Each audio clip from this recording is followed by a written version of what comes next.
Hey, what's up guys, and welcome back to the infamous project. If you guys saw the last video on my 2000 SVT Lightning, you will see that we were this close to getting it running. Well, in fact, we did get it running. Spoiler alert, just the video and the footage was a little too long, so I had to split the video up. So I'm gonna go ahead and share with you guys some of the footage leading up to showing you guys this truck starting for the very first time.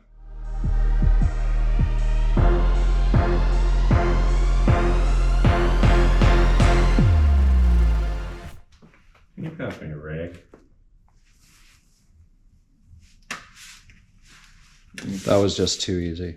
Finally on to the good stuff. After taking the better part of half an hour trying to find this box, and I thought I was literally going crazy. I could not find it. I was looking everywhere, and for some reason it's like I checked every other box on the shelves around this one without checking it. I'm sure you've all been there at some point.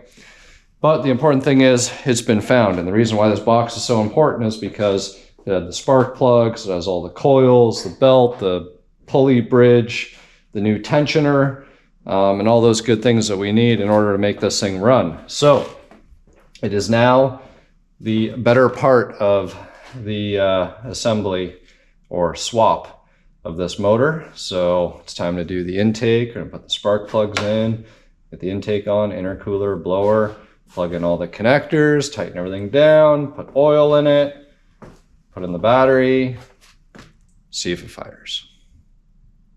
Fingers crossed. Should be fine. Hopefully.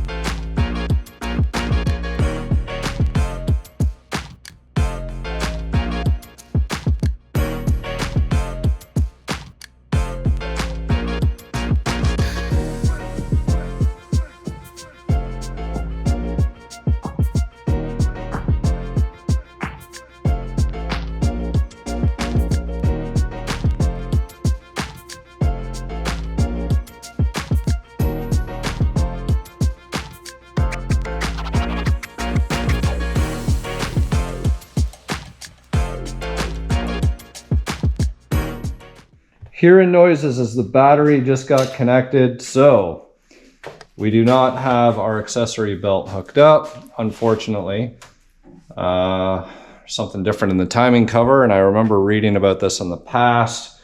I don't know if it's a regular F-150 one, not the Lightning one. Long story short, we need to space or put a spacer right in here. So just a fancy washer that will fit over this guy and just push one of these idler pulleys over enough so that the pulley isn't scraping into the timing cover. That side's fine. Our new tensioner's mounted down here. All that stuff is good to go.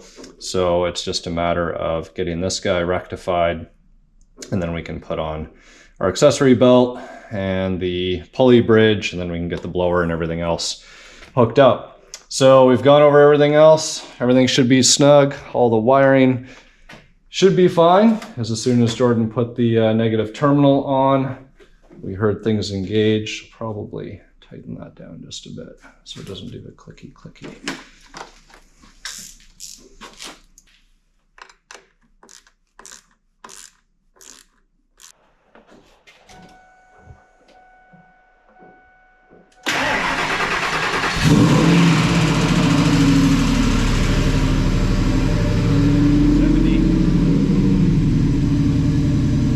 And then back to like 62.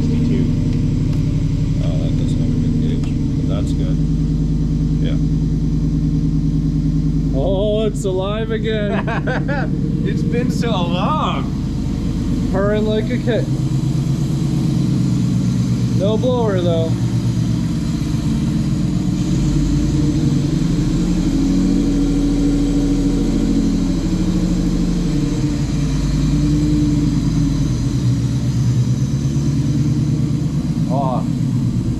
Oh, the reward. How does that feel? That feels awesome. Yeah. It's been what, 2-3 years now? 2 years, over 2 years. Over 2 years since this thing has run. So there we go. We're alive. We just need to get some idler pulleys figured out and get the cooling system filled, obviously the blower belt, and this thing will be good to go again. Yeah. Nice. Thanks for all the good work. My pleasure. All right, guys, that's it. So there you have it, folks. You guys are all caught up now with where we left off. It is now another day here. I've actually got my Neo Mustangs t-shirt on that I got from Danny when I was over at Foxtoberfest. And well, today I'm hoping to wrap all of the loose ends up in this truck. Mr. Notorious has returned to Canada. He sent me a couple pictures and updates of the snow and the cold, and I am very thankful to be down here in Texas. So as you saw in the video, we didn't get the front end accessory part of the motor buttoned up, mainly due to pulley clearance on the idlers. So you could see this guy right here and this guy over here, and this one is now actually clearing. What we've learned is that the timing cover that's on the new motor is actually most likely an OE F-150 timing cover. And the difference is just right here.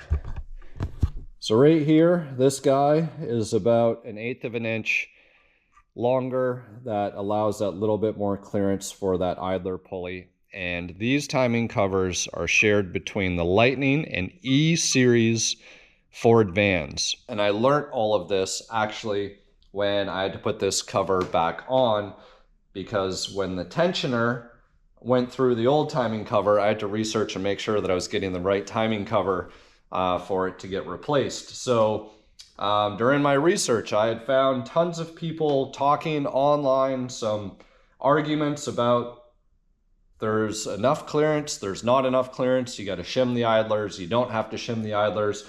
I want to say I've heard of guys having to shim both sides. So in this case, I do not need to shim the driver's side. I only need to shim the passenger side over here.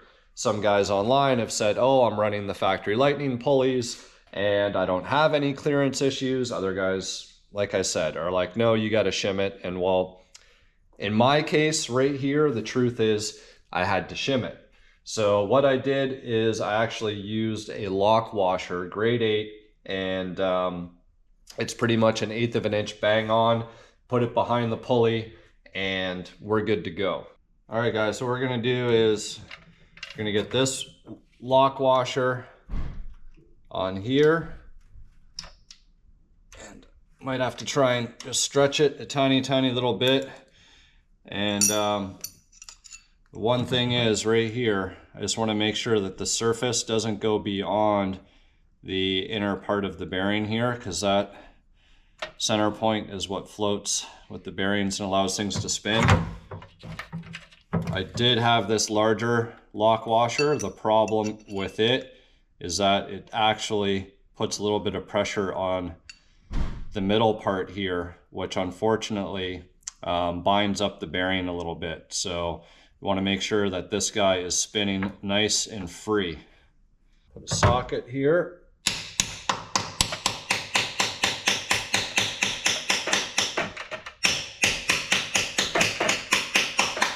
There we go.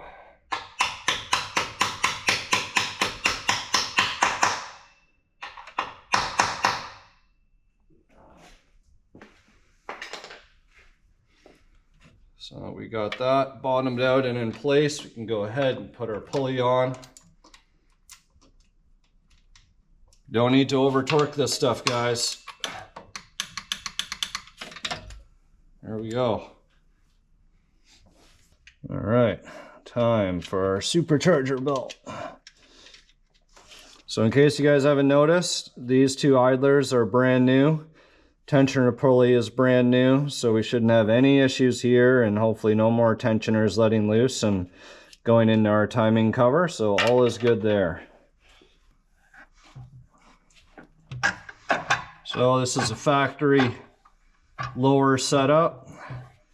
I did have an aftermarket lower on here, but I was running out of fuel on the dyno, so we changed the upper and the lower setup to keep things nice and conservative and safe.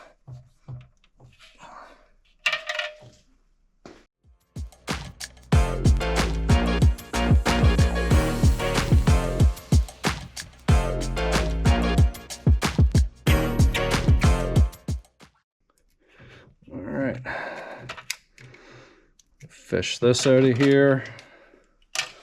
So clearly this was an F-150 timing cover because the harness was actually passing through there with a clip, whereas on the Lightning it goes on the valve cover. So got that addressed. So this guy should now have all its mounting points. There we go. Oh, an exciting moment. The blower belt is going back on.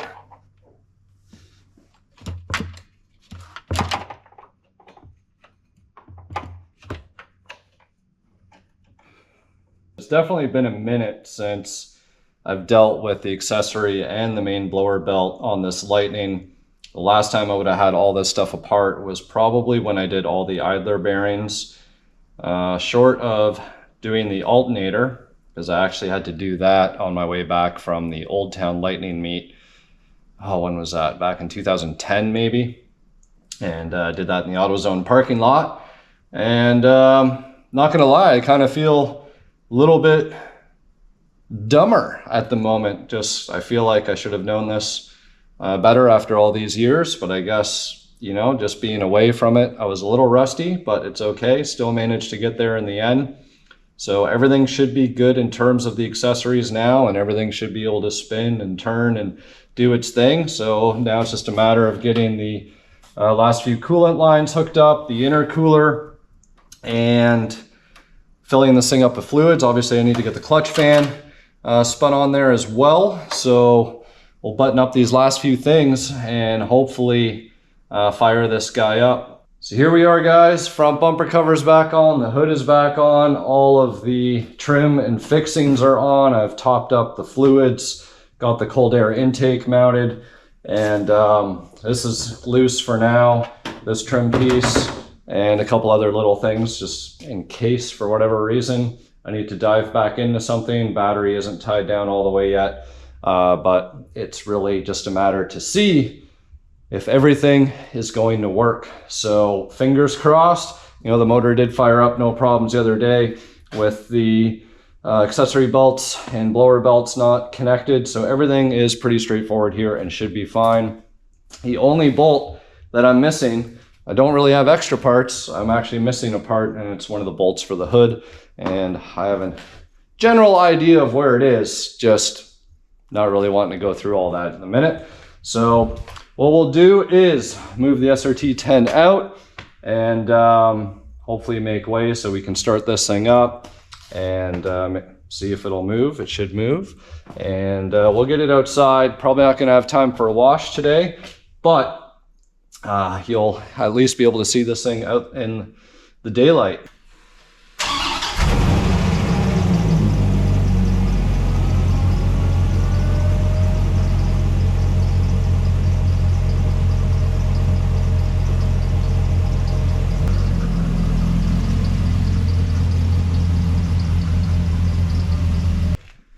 Fingers crossed, we will fire up.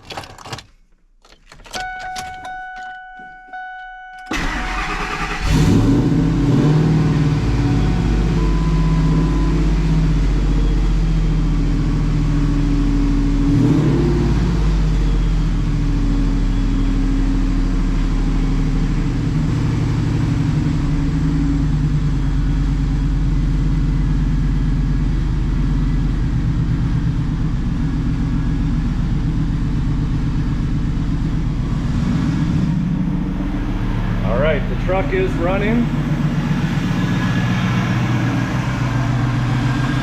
I want to say there's a little bit of a heat shield rattle underneath it. But let's go ahead and see if we can't back this thing out and get it outside.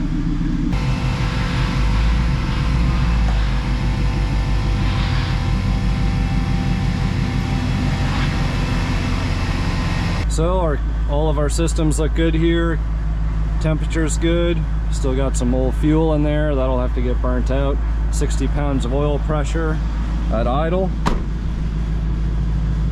And the truck is filthy because, well, it hasn't been washed in a number of years. So we'll just let this guy wait till all the condensation dissipates out of the exhaust. There is one little rattle up in the front here. Sounds like it's probably a heat shield because we had to bend some of the heat shields out of the way to get some of the bell housing bolts. So I'm gonna have to double check that. And I do have a tiny little drip coming from the power steering line off the power steering pump. So I'm gonna have to get that sorted out.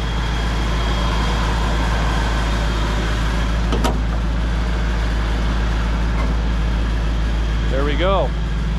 So that's going to be a wrap for the second part of the engine swap in my 2000 SVT Lightning. Everything is looking good, sounding good, except for the rattles and a few other little things I need to take care of. But I'm going to get this thing washed up and we'll do another feature on this truck. Maybe a full feature because I don't think I've actually done one. So you guys will be able to hear the whole story about how I got the truck, when I got it, and all the different places in the world it's been, because this truck has been everywhere. In fact, both of these trucks, as you can see, the SRT10 is sitting right there behind me. Both these trucks were in the Middle East with me, and they both started their lives here in the US. So pretty cool that they've managed to travel so far and make their way back. And we'll talk about that next time. So as always, anybody who's watched these videos all the way to the end, much appreciated. Really appreciate your support. And after this guy, we got lots of Fox Body content coming down the pipeline here, including that twin turbo Coyote swap coupe. So stay tuned for that, and we'll see you guys soon.